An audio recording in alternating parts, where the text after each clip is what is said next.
I was in school when David Palmer was running back punts for touchdowns and catching underthrown or overthrown balls from Jay Barker.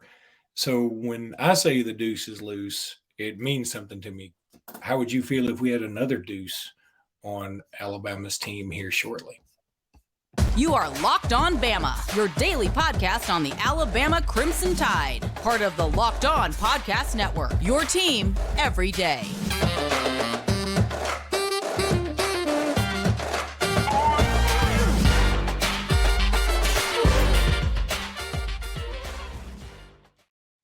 Hey, everybody, and welcome back into Locked On Bama. Luke Robinson, that's me. Jimmy Stein, that's him. Jimmy, we could, meaning we, Alabama, and we both graduated from the university, so I have no problem saying we, and I don't care if other people didn't graduate from Alabama. If they're fans, you can say we too. I'm not one of those Alabama snobby people or fan snobs. There could be another deuce on Alabama's team in 2025. Deuce Knight, a quarterback from Deuce, Mississippi. We've talked about him before, but you actually got to see his film, and now you want to report on it. So let's let you do that. Yeah, very exciting. It would be good. I mean, On3 ranks this guy somewhere in I think 28th in the country, not as a quarterback, but as the 28th overall prospect. So I knew that before I watched the tape. And hey, it's kind of like a movie review, right? If you read all the reviews before you go see the movie, and the reviews are this guy's gonna be, this guy, the movie's great, then you kind of know what you're in for, right? So I knew where Deuce was ranked before I watched it, and also knew that Alabama had offered him before I watched it. Now offers at quarterback are a little different than offers at other spots. So, but I was eager. What I was eager to watch, I knew I was going to see a good player. What I was eager to see is where would I slot him in, because as we know, we're recruiting some fantastic 2025 quarterbacks. KJ Lacey, who we know from Saraland, Alabama, who just recently committed to Texas.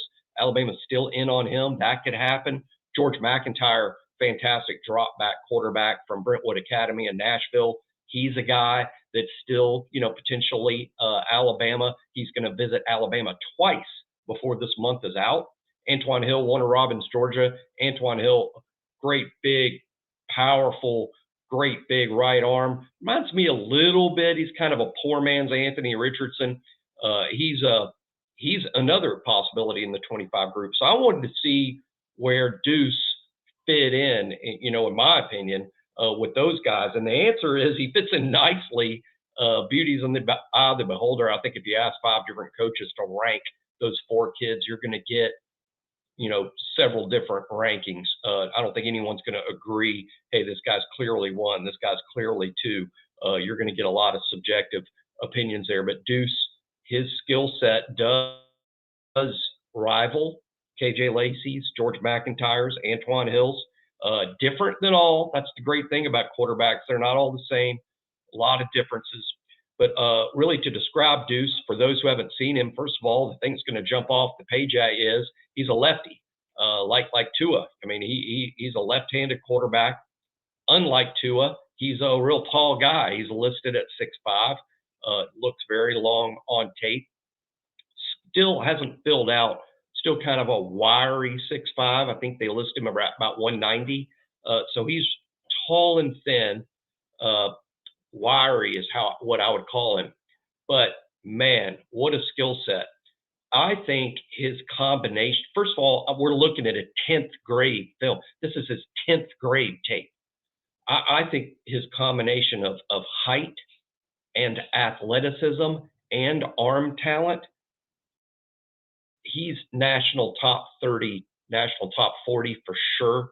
I think On3 ranking him so high. On3 has him ranked much higher than the other services. They'll catch up. They'll watch this. They'll see an offer list that's growing.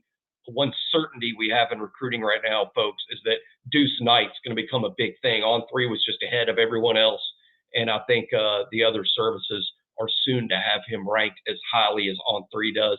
He's sort of a slam dunk that way. And again, a 6'5" guy who's a major run threat, who happens to throw the ball pretty accurately with a good arm.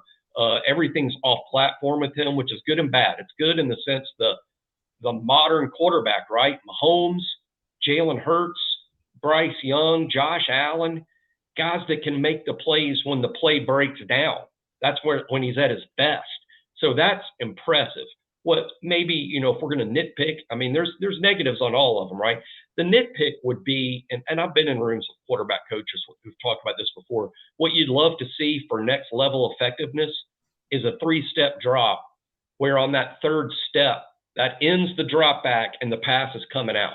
Everything is perfectly timed. 3-step drop, third step, boom, ball out. 5-step drop makes that 5th step, boom, ball comes out. You don't see that with him, and that's going to come as he matures and plays a more complex offenses. Everything right now is just sort of off platform and basically, ad-libbed. He makes it up as he goes along. But with his feet and his athleticism and his arm talent, he can do that, get away with it, and thrive. Raw tools are like, wow. Let's be real, though, and I like a lot of what I see. I like the fact he's a lefty. I like the fact he's from Lucedale, Mississippi, which, as you've said, is essentially Alabama annexed.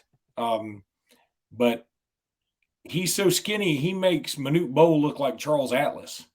I mean, yeah, he's a thin dude. That's fine. I mean, Lamar Jackson's pretty thin.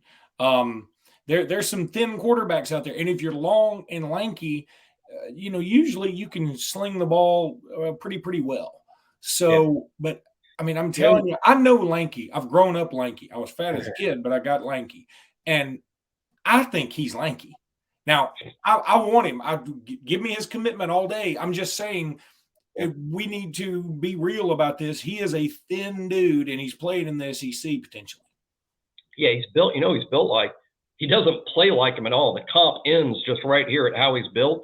But I would say in terms of height and weight, he's probably similar at the same stage to A.J. McCarron, who was also tall and really thin at the time Alabama signed him. I remember, early on, I don't know if people remember this, but in McCarron's redshirt year, they were feeding that kid organic peanut butter. He was eating like 2 or 3 jars of peanut butter a day to gain weight. I could see that happening with Deuce. I mean, he's going to have to add on some weight so he can take hits, at the SEC level. He's wiry.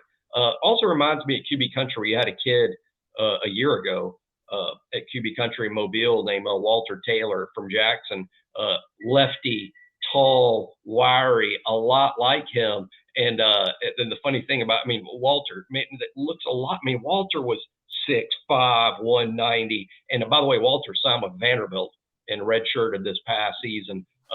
Deuce reminds me a lot of Walt Taylor, but Deuce is better because, and no offense to Walt, Deuce has a big arm. Walt was like, man, as his arm gets bigger, he's going to be something. I think Deuce is sort of arriving with the arm you want Walt to have one day. Yeah, he better be eating some peanut butter because I want to tell you, there are linebackers in the SEC that can gargle peanut butter. So you better be ready. Let's talk about some bird dogs. I mean, the athletic wear, casual wear, awesome wear stuff that we've been promoting here. Bird dogs make you look good. You want to go to birddogs.com/LockedOnCollege, birddogs.com/LockedOnCollege, enter promo code LockedOnCollege. Look, if you buy some of the stuff, send us a picture of it or just tell us that you did it on YouTube. We would appreciate that. Bird Dogs would appreciate that. They have that stretch khaki short that's designed to fit slimmer through the thigh and leg, giving you a truly sculpted look. We're going to get Deuce Knight some Bird Dogs. Bird Dog shorts do the exact same thing as Lululemon, but fit way better. I'm going to tell you something. They're cheaper, too. My daughter just bought some Lululemon stuff today. I gave her a $100 limit because I thought I was being a great dad. She called and said, I need $170. And because I am a great dad, not the lemon. Yeah, I said, yeah. How many Lulus you getting? I know a place you can get 4 Lulus for that price. Anyway, Bird Dogs fit way better than regular shorts, and the regular shorts are made of that stiff, kind of terrible, awful stuff. But the Bird Dogs are made of just the best stuff on earth that they've come up with. Bird Dogs use anti-stink, anti-sweat, wicking fabric that keeps you cool and dry all day. You want to go to birddogs.com/LockedOnCollege, birddogs.com/LockedOnCollege. I promise you guys this. I'm not kidding. We never really lie about our sponsors ever anyway, because we feel like we'd get busted. I lie about a lot of stuff, but not that. And I swear.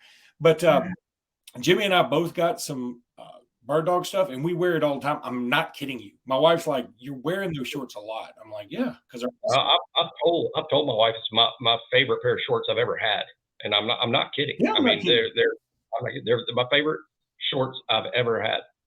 Birddogs.com/LockedOnCollege. On the next podcast, we will be still going down Jimmy's countdown. We'll probably be getting you ready for the big recruiting weekend coming up. So that's going to be another thing that we do. But Jimmy, right now, let's just take a minute, and I'm going to let you – I don't know as much about the dude, but I'm going to let you talk about the new baseball coach. That happened the other day. Alabama hired Maryland's baseball coach. I am cool with it. You and I were both a little concerned that it may end up being Jason Jackson, not because we don't like Jason Jackson, but because I didn't want to be the litmus test for him. I just didn't. And I think the Maryland coach is going to be a good one. He took a floundering Maryland program and made them viable. I mean, he didn't turn them into championship contenders, but they've never been championship contenders, have they? I mean, so well, they won the Big Ten.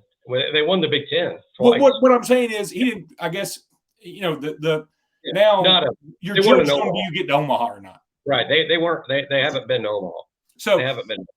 But he did win the Big Ten, and that's got to count for something. Just like Nate Oates won the SEC in the SEC tournament last year, didn't make the Final Four. I don't care; still a great year. So if you can win the SEC, man, I'm going to give you a lot of credit for it. So come on in here and tell us about our new main man on the diamond. Yeah, Rob Vaughn. He's been the head coach at Maryland. That's the only head coaching job he's had. This is, a lot of things impress me about him, but here's first and foremost. This is the only job he's ever had, so he's a young guy, right? He turns 36 this summer, so that's really young. Maryland's his first job. He gets there year one. They're terrible. He inherited a bad program. That's why they needed a new coach, okay? So first year, under 500, not a good team. But you can't judge him on that. Second year, what you're looking for is improvement, right? 500. Had a 500 record for the whole season, had a 500 record in the Big Ten in year two.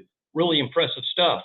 Year three was COVID. Just throw that out, even though, by the way, they had a pretty good record. But year three was COVID, and Maryland and the Big Ten didn't finish their season. Nobody did. So year three doesn't count. Year four, they were good, a legitimate good team. Winning record in the Big Ten, made the NCAA tournament. That's so it's unreal right there, or I'd say unreal, very good right there. No, year five, which would be 2 seasons ago, year five, over 40 wins the Big Ten. Maryland had never won the Big Ten since they've been in it. Maryland's never had a fantastic baseball history. They won over 40 games, won the Big Ten. This past season, could he do it again? You're right, he did it again. Wins over 40 games, wins the Big Ten tournament, and makes the NCAA. So this is a team that's been to the NCAAs in the last 3 seasons. An elite team. To me, this is how I judge an elite team. Power 5, over 40 wins. He's done it the last 2 years in a row. So what's impressive to me about what he did, Luke, was he inherited a mess. He improved it each year. Each year was a step forward for the program, culminating in back-to-back 40-win seasons, back-to-back Big Ten championships. And kind of the hilarious, and I'm not laughing when I said hilarious, irony is Maryland actually went to the Wake Forest Regional.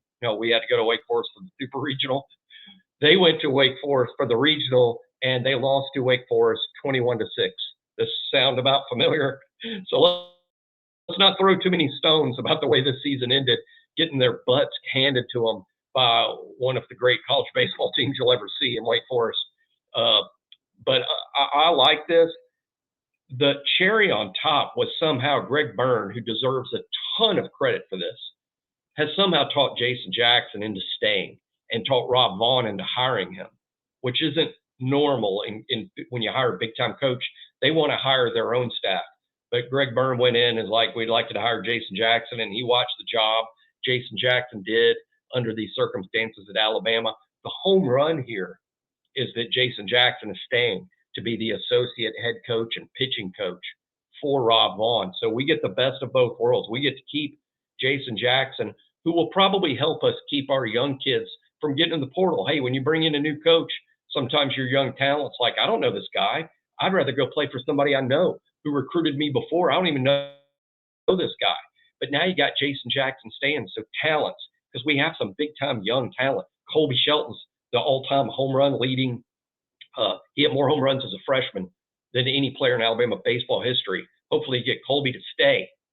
Luke Holman and Ben Hess, who are fantastic starting pitchers this season. They're young. We want them to stay. Alton Davis, the closer, he's a freshman. You want him to stay. Caden Rose out in center. Matt Gassetti, catcher. What about Pinckney? What about Pinckney? Pinckney is expected to be drafted so high that he won't. I think Pinckney might be able to return under some sort of COVID year, but he's liable to be drafted so high that he's not going to return. Well, I just, look, I don't love baseball, even though I just found out my youngest son, like, it was funny the way he announced it to me.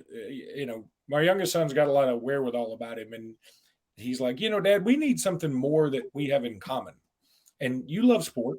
I mean, like he was doing that. He's 13. And I was like, yeah, he said, you and Mary Sanford always seem to talk sports, and Truett can talk sports.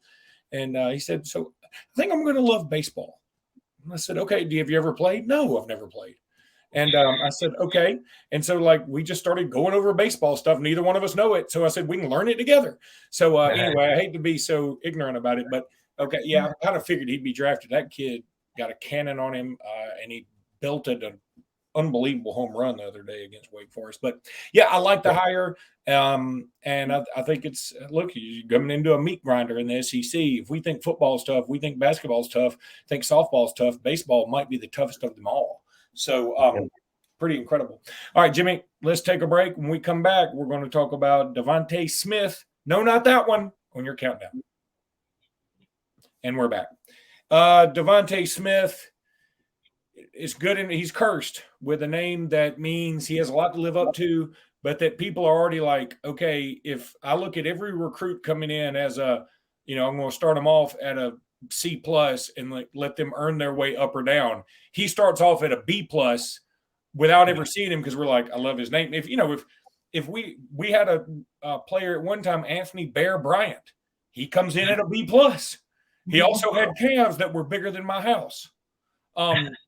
But a lot of people may not remember that. Anthony Bear Bryant was a monstrous human being.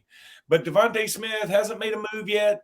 I do find it curious. He is ahead of Jeremiah Alexander on your list, Antonio Kite on your list. I mean, you must be a little bit high on this guy. Yeah, I am, because the staff is. I know they are from inside the program. They do like Devonta a lot. They've liked him from day one. And look, you don't have to believe me or my scoop. Just look at, he shows up as a true freshman in 2021. And while he didn't get on the field as a defensive back, he played in 9 or 10 games on special teams alone, 9 or 10, right off the bus. Was even named Special Teams Player of the Week once or twice. And that's as a true freshman. And, they don't put you on the field at all in any role unless they trust you. They trusted him off the bus. Okay, last year, 2022, was year 2. He did play some at DB finally, even got in a little bit here and there with the ones, but really he was an end-of-game DB, but a first-team special teams player, played special teams every week. Devonta Smith, I think, played in 10 of the 13 games this past season. So he showed up, and he hadn't redshirted. He's played. They look at him as a critical player on special teams, which is why he's played in just about every game in some role on special teams. Now he's going into year 3, a real competitor for a starting spot, but he gets hurt and has to miss the entire spring. And when that happens, some kids, leapt in front of him, like, for instance, Caleb Downs, showing up as a true freshman. He's probably with the ones. Christian Story took a big advantage of Devonta not being around to win a lot of the coach's attention. How they sign a safety out of the transfer portal, the kid from UAB, Jalen Key, he may end up ahead of Devonta. So kind of some hard luck for Devonta in terms of getting on the field at safety. But, man, we need to expect to see him every week again on special teams. And he's just a significant player on the team. Again, I don't expect to see him in a first-team type role with the safeties, though I think he's good enough. He has an outside shot at winning the money position as a 6th DB. I would call it an outside shot. I tend to lean towards Christian Story having that role, maybe Jalen Key, but Devonta would be close. He's certainly in the thick of it.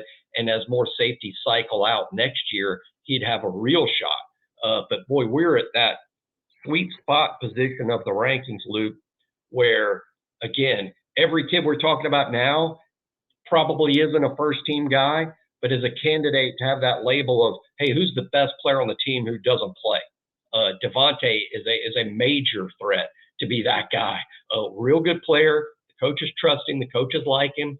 Like so many good players at Alabama, just waiting for an opportunity to possibly be a first-team safety because he's good enough to do that, even at Alabama. So good player, thick kid, by the way, showed up kind of a cover guy, has added a lot of good muscle weight. Right now, I think we list Devonta Smith at 196 pounds. He showed up kind of a cover corner at about 178, 180. He's 15 pounds of good muscle, particularly in his upper body. So good player, good kid, and we'll see. He's somebody the staff trusts, so we should trust him too. It'll be real interesting to see if he ends up maybe taking Malachi's spot in 2024. Oh, God, I thought you added that last little prepositional phrase at the end that made that statement less juicy. You said maybe he'll take Malachi's spot in a year. In 2024. The hesitation threw me off. Ahead of ourselves. Here, the weird thing is, Luke, there's a lot of, and I should have mentioned this, there's a lot of similarities between those two. You know, Malachi was a corner in high school. Malachi showed up, not the biggest kid, and now Malachi's built like a professional bodybuilder.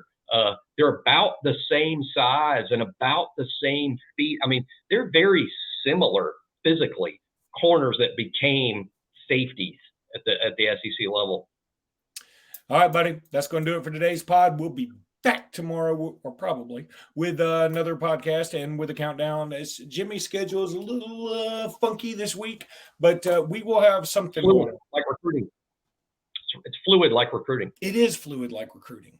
And that's why you should be patient with us, just as you're patient with one coach, Nick Saban. That's going to do it for the podcast. We will talk to you guys again soon. Thanks for watching. Thanks for subscribing. We love you, and roll tide. Roll Tide.